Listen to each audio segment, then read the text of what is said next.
Welcome to Subramani.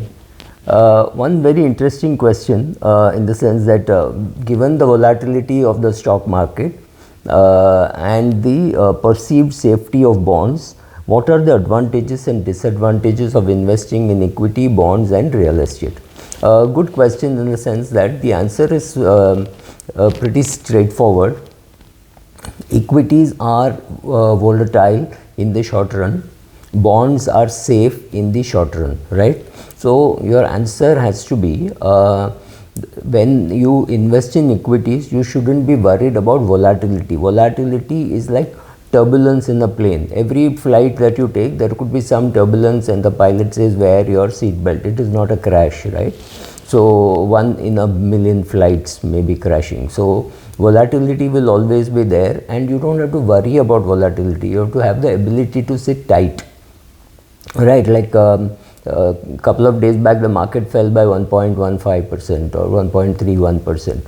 Obviously there was a talk of crash in the market and market has fallen and what will happen and things like that. The ability to sit tight during such periods or perhaps buying during such periods is what gives you money.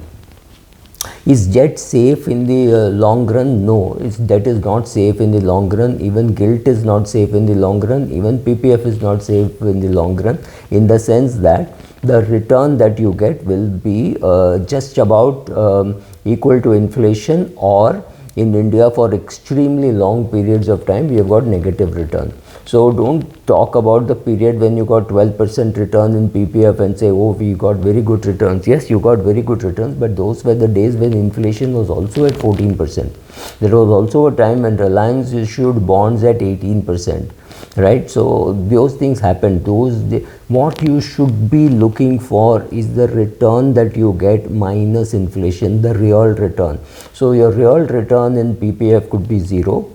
Your real return in a bond fund or a bank fixed deposit could be 1 or 0 or -1. The real return that you get in equity could be 3 or 4% over long periods of time. So over 1 year, let's say 2024, you may get a return of say -35%.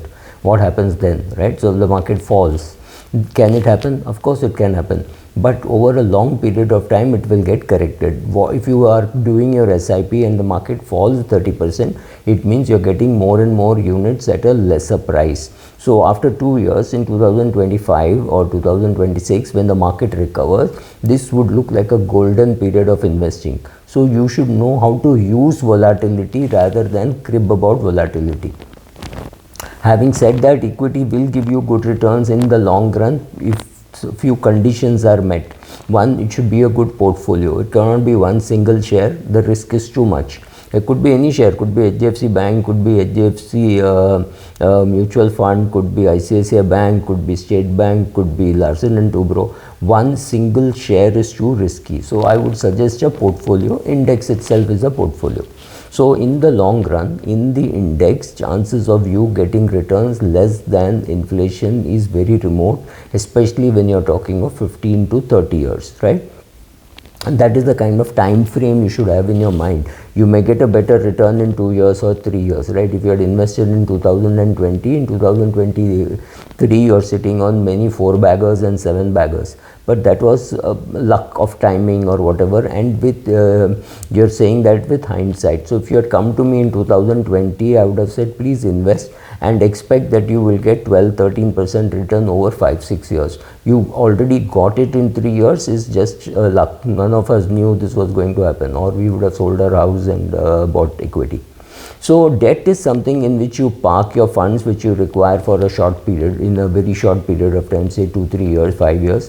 Then a big portion of your amount should be, of the amount that you can invest should be in debt. Also, over a period of time, you may want to accumulate some debt assets also. If you are 50 years of age or 55 years of age, you may want a big portion of your money to be in debt for that amount which is required to be spent on a day-to-day basis.